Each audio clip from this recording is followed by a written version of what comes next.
Chapter 6. The Street. If I had been astonished at first catching a glimpse of so outlandish an individual as Queequeg circulating among the polite society of a civilized town, that astonishment soon departed upon taking my first daylight stroll through the streets of New Bedford. In thoroughfares nigh the docks, any considerable seaport will frequently offer to view the queerest-looking nondescripts from foreign parts. Even in Broadway and Chestnut Streets, Mediterranean mariners will sometimes jostle the affrighted ladies. Regent Street is not unknown to Lascars and Malays, and at Bombay in the Apollo Green, live Yankees have often scared the natives. But New Bedford beats all Water Street and Wapping. In these last-mentioned haunts you see only sailors, but in New Bedford, actual cannibals stand chatting at street corners, savages outright, many of whom yet carry on their bones unholy flesh. It makes a stranger stare. But, besides the Fijians, Tonga-Toboers, Erromangoans, Panangians, and Brigians, and, besides the wild specimens of the whaling craft which unheeded reel about the streets, you will see other sights, still more curious, certainly more comical. There weekly arrive in this town scores of green Vermonters and New Hampshire men, all athirst for gain and glory in the fishery. They are mostly young, of stalwart frames, fellows who have felled forests, and now seek to drop the axe and snatch the whale lance. Many are as green as the Green Mountains whence they came. In some things you would think them but a few hours old. Look there! That chap strutting round the corner! He wears a beaver hat and swallow-tailed coat girdled with a sailor belt and sheath knife. Here comes another with a sou'wester and a bombazine cloak. No town-bred dandy will compare with a country-bred one. I mean a downright bumpkin dandy. A fellow that, in the dog days, will mow his 2 acres in buckskin gloves for fear of tanning his hands. Now when a country dandy like this takes it into his head to make a distinguished reputation and joins the great whale fishery, you should see the comical things he does upon reaching the seaport.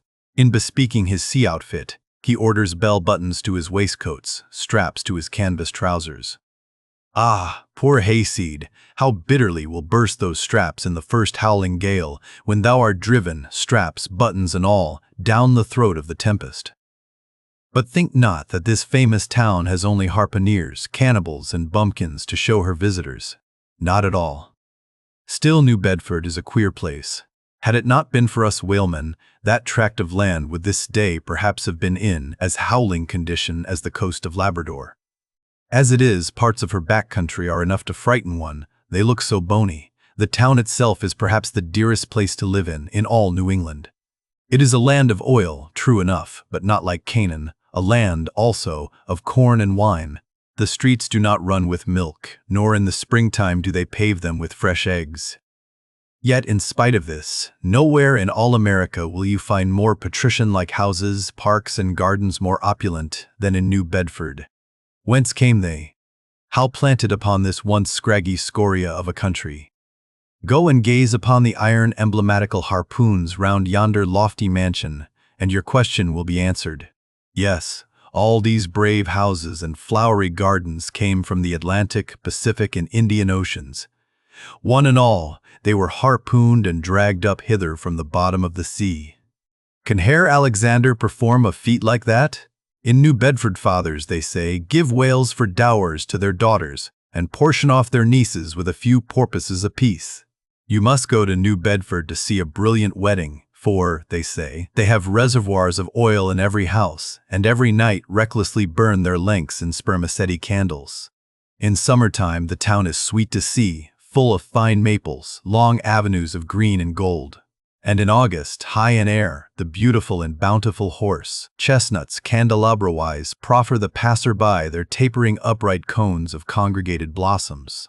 So omnipotent is art, which, in many a district of New Bedford, has superinduced bright terraces of flowers upon the barren refuse rocks thrown aside at creation's final day.